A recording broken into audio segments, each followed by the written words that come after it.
Priyanka home কিচেনে সকলকে স্বাগত জানাই। তো আজ আমি চলে এসেছি কিন্তু একটি মজাদার পিঠের রেসিপি নিয়ে। এই রেসিপিটি কিন্তু খুবই সহজ আর ঘরোয়া উপকরণ দিয়েই তৈরি হয়ে যায়। তবে চলো ঝটপট তৈরি করে নিই। তো আজ আমি দুধ পাকন পিঠে বানাবো। তার জন্য এখানে আমি নিয়ে নিয়েছি হাফ লিটার দুধ। তো দুধটাকে প্রথমে আমি ভালো করে একটু গরম করে নেব।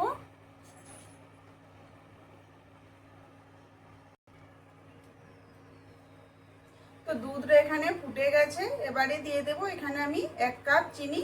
তো এখানে আমি 1 কাপের থেকে একটু কম নিয়েছি, তোমরা চাইলে ভর্তি করে দিতে পারো। এবারে চিনিটা ভালো করে গলিয়ে নেব দুধের মধ্যে। তো এখানে আমি নিয়েছি 1 চামচ কনডেন্স মিল্ক পাউডার।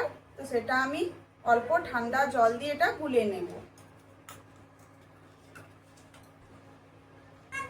তো এবারে এটা দিয়ে দেব।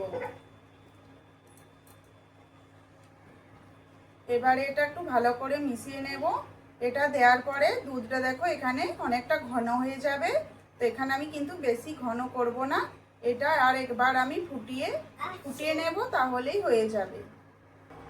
তো এই যে দেখো এটা ফুটে উঠেছে, এবারে এটা আমি বন্ধ করে দেবো গ্যাসটা, এটা নামিয়ে নেব।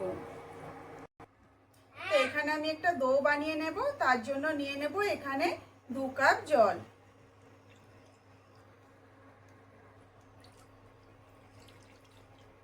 দিয়ে দেব পরিমাণ মতো লবণ। এবারে দিয়ে দেব 1 চামচ চিনি, আর দিয়ে দেব এখানে 1 চামচ ঘি। তো এবারে এখানে জলটা খুব ভালো করে ফুটিয়ে নেব। তো এই যে দেখো এখানে জলটা ফুটে গেছে, এবারে আঁচটা আমি কম করে দেব। এবারে দিয়ে দেব এখানে 1 কাপ ময়দা,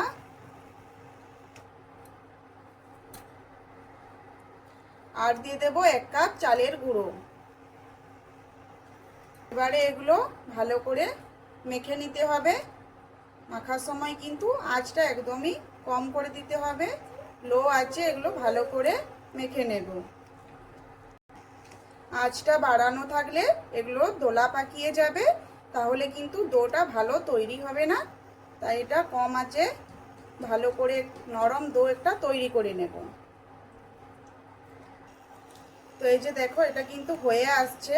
তো এখানে কিন্তু আমি একটু সময় নিয়ে ভালো করে এখানে গরম অবস্থাতে মেখে নেব হাতা দিয়ে।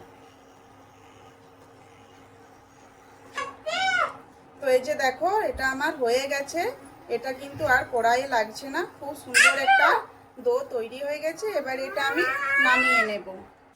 তো এটা কিন্তু একদম গরম আছে, হাতে অল্প জল নিয়েছি। তো এই জল হাত করে করে এটা আমি ভালো করে একটু মেখে নেব। গরম অবস্থাতে যত এটা মাখবো তত এটা কিন্তু ভালো তৈরি হয়ে যাবে। আর দেখতে পাচ্ছ ডোটা কিন্তু কতটা সুন্দর হয়েছে, কতটা সফট।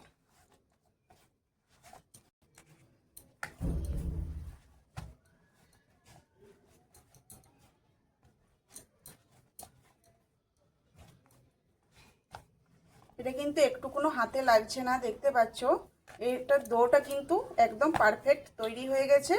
ডোটা যত পারফেক্ট তৈরি হবে এখানে আমাদের পিঠেগুলো তত সুন্দর তৈরি হবে, একদম নরম তুলতুলে, যেটা মুখে নিলেই কিন্তু একদম মিলিয়ে যাবে। তো এই শীত চলে যেতে যেতে একবার এই পিঠেটা অবশ্যই বাড়িতে বানিয়ে খেও, দেখবে খুবই ভালো লাগবে। আর এর স্বাদ কিন্তু অন্য কোনো পিঠের থেকে কম হবে না। তো এই যে দেখো এখানে আমি ডোটাকে 3টা ভাগে ভাগ করে নিয়েছি।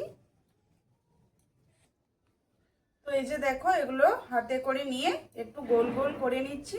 তো বন্ধুরা, আমার রান্নার রেসিপিগুলি তোমাদের যদি ভালো লেগে থাকে তো অবশ্যই আমার চ্যানেলটি সাবস্ক্রাইব করে আমার পাশে থেকো। তো এই যে দেখো এগুলো কিন্তু ঢাকা দিয়ে রাখতে হবে, নাহলে কিন্তু শুকিয়ে যাবে।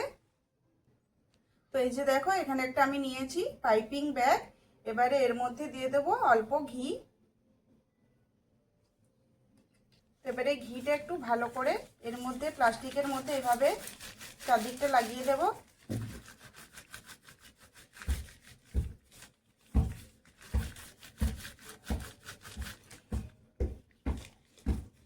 এবারে ডোটা একটু এভাবে একটু লম্বা লম্বা করে নেব। এবারে পাইপিং ব্যাগের মধ্যে এটা দিয়ে দেব।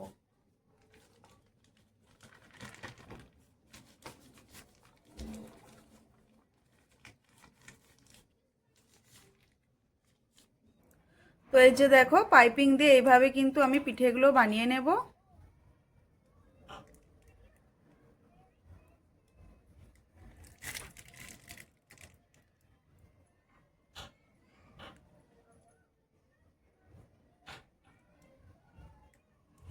তো এইভাবে কিন্তু প্রত্যেকটা বানিয়ে নেব। তো এই যে দেখো এখানে আমি অনেকগুলো পিঠে বানিয়ে নিয়েছি। এবারে এগুলো ভেজে নেব। তো এবারে এই যে তেলটা গরম হয়ে গেছে, এবারে গরম তেলের মধ্যে একটা তো আঁচটা এখানে আমি মিডিয়াম রেখেছি। মিডিয়াম আছে এগুলো ভাজতে হবে, একদম হাই আছে ভাজা চলবে না। তো এগুলো উল্টে পাল্টে ভালো করে ভেজে নেব। তো এই যে দেখো এগুলো ভাজা হয়ে গেছে। তো এগুলো তেলটা ঝরিয়ে নিয়েছি। এবারে আমি যে দুধটার গ্রেভিটা করে রেখেছি, দুধের মালাইটা, এবারে তার মধ্যে এগুলো গরম গরম দিয়ে দেব। এবারে একটু এই যে হাতায় করে একটু নেড়ে দেব। এবারে বাকিগুলো আছে সেগুলো ভেজে নেব।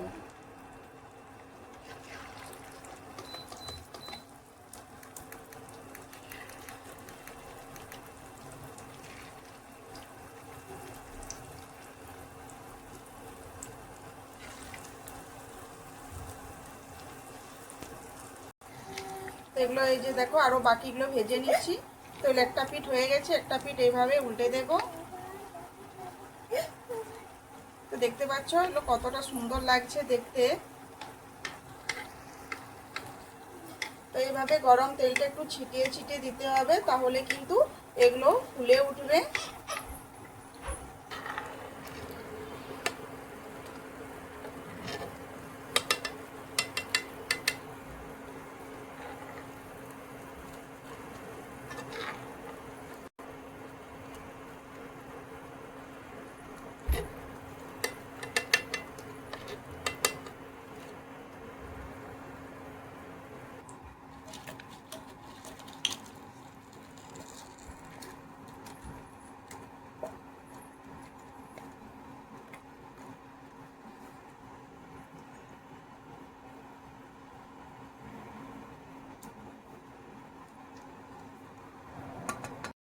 তো এই যে দেখো এখানে আমার দুধ পাকন পিঠে তৈরি হয়ে গেছে।